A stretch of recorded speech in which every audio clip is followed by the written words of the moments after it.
Regular capacity strengthening for civil society organizations is the key to ensuring growth and optimum performance in the civil society space, equipping the relevant bodies with the tools required to facilitate development in the society. This was established as the Organizational Capacity Strengthening Project for Partners in Rivers State, organized by Ofure Center for Peace and Development and Ududu Development and Peace Initiative with support from Oxfam Nigeria and CISLAC. The program took on a coaching and peer learning training system which was anchored by experienced development partners in the civil society space, touching critical areas such as organizational strategic planning, resource mobilization, monitoring, evaluation, and learning. During a presentation on project sustainability and collaboration, Dr. Goodness Enebongeli spoke on project sustainability to maintain outcomes and measure impact beyond initial funding phase of projects. Capacity of a project to maintain its outcomes and impact over the long term beyond initial funding phase.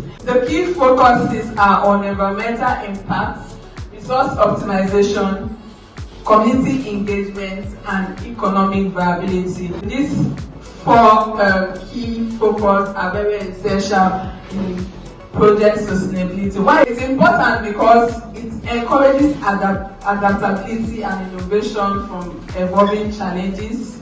It enhances your brand reputation or your NGO's reputation. Director of Ududu Development and Peace Initiative, Ngozi Ayamu, while presenting the project overview on capacity strengthening, had this to say. The objective of the project is to strengthen the capacities of emerging and developing partners as a means of expanding and sustaining the civic space.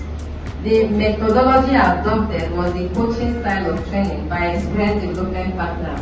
It was later reviewed to absorb collective learning with all organizations simultaneously. On his part, the Executive Director of Ofure Center for Peace and Development, Ambassador Sylvester Okodwa, spoke on the importance of strategic goals and vision in project planning. You need to have a good mission, objective, and core value. So what we are having was so robust that can deny you a good proposal. So after that session, it was our goals, mission, and core value. We are able to streamline it and package it, which is now sellable. Other participants at the program had this to say. This training was more than participatory.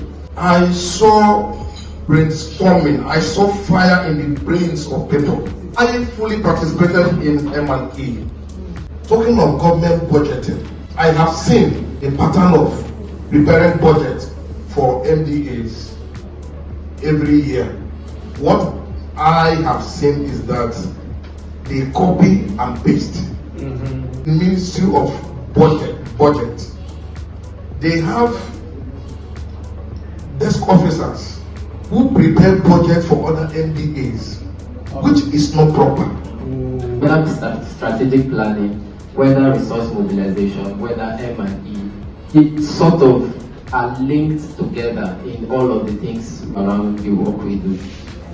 That has first-hand experience on the field when it comes to resource mobilization. So she simplified that aspect into telling us that we can each actually walk up to a government official and tell them, I have this idea. That's how simple she made it look. For CSOs, we can actually leverage on what we have learned to affect the civic space. We know that it's actually shrinking. I mean, it's really shrinking, and the CSOs would have to sit up.